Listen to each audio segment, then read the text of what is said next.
All right, so I've been doing a lot of talking about time dilation, and I was actually talking a lot about gravity and stuff like that, and it led me around to realizing that people didn't understand time dilation.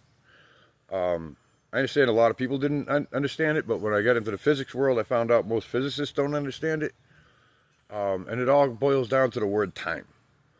The universe follows very basic mechanical laws, and they just repeat and scale to size.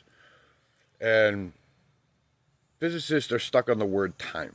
So Lorenz's factor, it doesn't measure time; it measures frequency. So when a particle interacts with velocity, what's going on is its frequency has to drop in order to move. So what do I mean? An atom has protons and electrons, and they're all vibrating and spinning and twirling and doing all this crazy stuff. And the entire atom can be seen as a system with a frequency. And that frequency is basically at rest, its maximum speed that all the different particles can move at. And it's controlled by the speed of light constant. So in order for it to move physically through space, all that frequency has to counteract for that, because that's added movement, and you can't go beyond c, right? And it's restricted by c. C is speed of light constant. So in order for it to move, it has to slow its frequency down, lower its frequency. This is what we perceive as time. So when we hit an atomic clock with a laser, we're measuring how fast all that oscillating is happening, how much it can process, how quickly it can process all that information from the laser. The slower in time it moves, the slower it can process that laser. And what I mean by movement is velocity. So Einstein says matter shapes tells space how to shape, and space tells matter how to move. What he's really saying is time dilation. As particles move through space, their internal frequencies are reduced. It doesn't see gravity. It just sees movement, velocity. When it gets near a large group of other atoms, all right, you end up with a time dilation. So the atom gets near a time dilation, like let's say the planet Earth. Well, let's even go back. Let's go back to the Big Bang. In a perfectly smooth universe, and all the atoms are starting to form. Okay, assuming there's a Big Bang, we don't even know that. But let's say there's a Big Bang. When it first happens, it's nothing but pure energy. Over time, you got the beginning creation of atoms, right? And when it does this, you get time dilation. But everything is smooth, so it doesn't matter, right? But then eventually you're going to have a small pocket where there's not as much matter as there is in other areas. The second that happens, these particles are moving at damn near the speed of light, according to the Big Bang Theory. They're moving it at damn near the speed of light. And atoms, like I said, don't see gravity. They see velocity.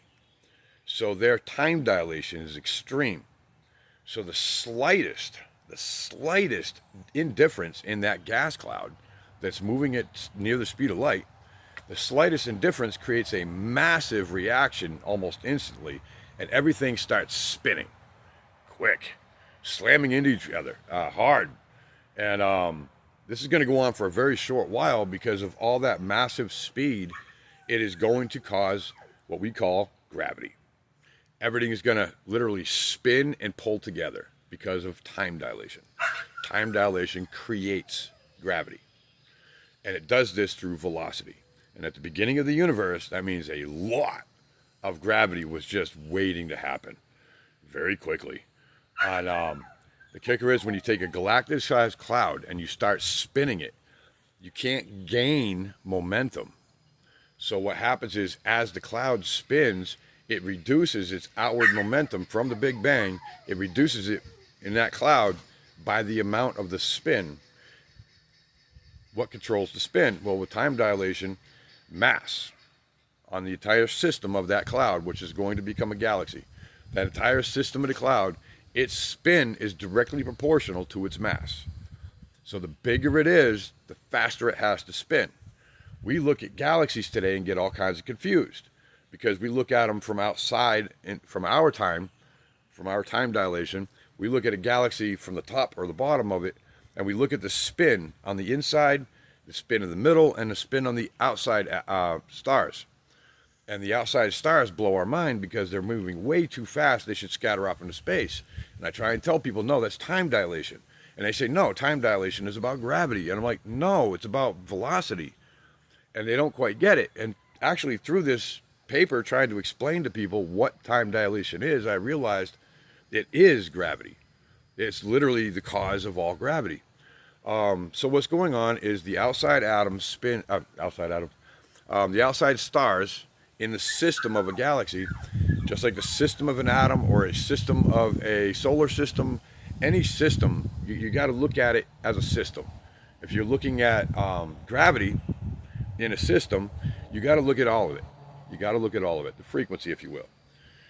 So when the galaxy starts to spin, whether it's a gas cloud or a galaxy filled with stars or whatever be the case, when it spins, the outside stars aren't in sync with the inside fast-moving, heavy gravity-controlled stars. They're out of sync. In order for them to stay in sync, they have to compensate with velocity because the atoms don't care about velocity or gravity. It's the same thing. So the outside stars move so fast to keep in sync. And what do I mean by in sync? It's not really a frequency exactly. It is. It's frequency to the atoms. To us, we see time. Okay? So we're looking at stars from the outside of the system moving too fast. But if you were on one of those stars, you would see yourself moving in sync with exactly the speed you need to be moving. And the internal, because you're in sync with the whole galaxy, the internal stars are moving exactly the speed they need to be moving at.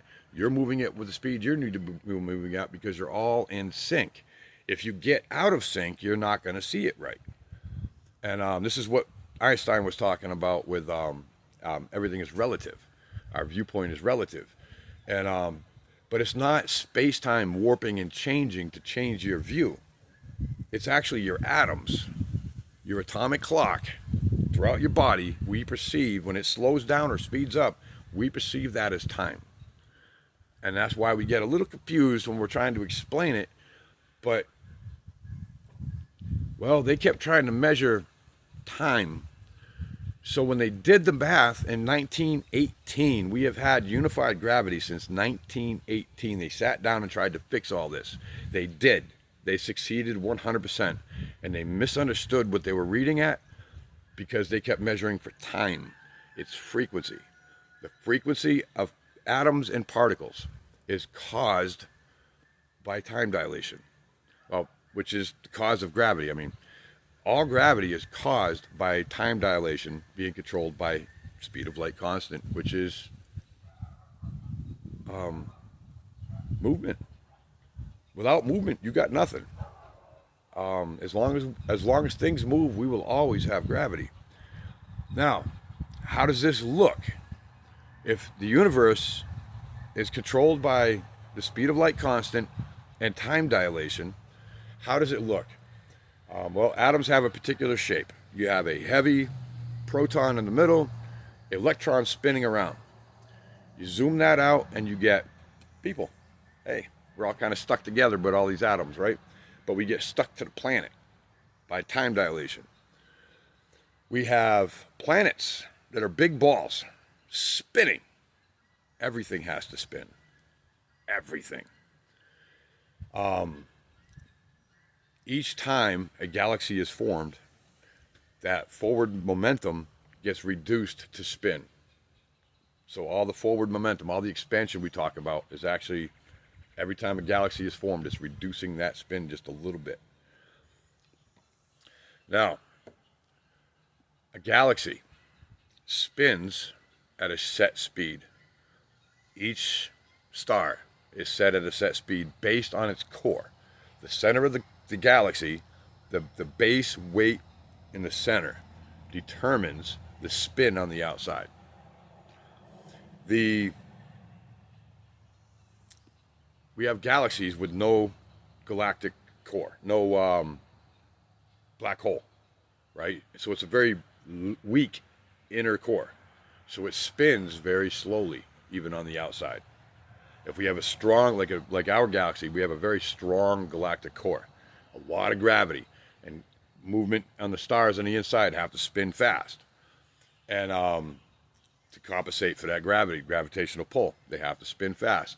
The stars on the outside, way on the outside of the rim, they have to move very fast to stay in what we call time, to keep the time equal, to keep gravity equal, to keep the system equal in gravity and time throughout the entire galaxy, the system. Now, everything has to spin. They wondered why everything's spinning the way it is. It's because our gravity is caused by time dilation and velocity. In order for time dilation and velocity to happen, it must be a spin. That's the only way it works. Take that concept to our understanding of the CMB and expansion and all of this other stuff, and what we have, whether there was a Big Bang or not, because even if there's a Big Bang, it still all works out. If there was no Big Bang, it honestly still all works out. So I couldn't tell you one way or the other. But what's going on is the universe itself must spin. There's no way around it. It's flat because it's time dilated. It's time dilation caused gravity, meaning the universe will look like a big, flat vortex.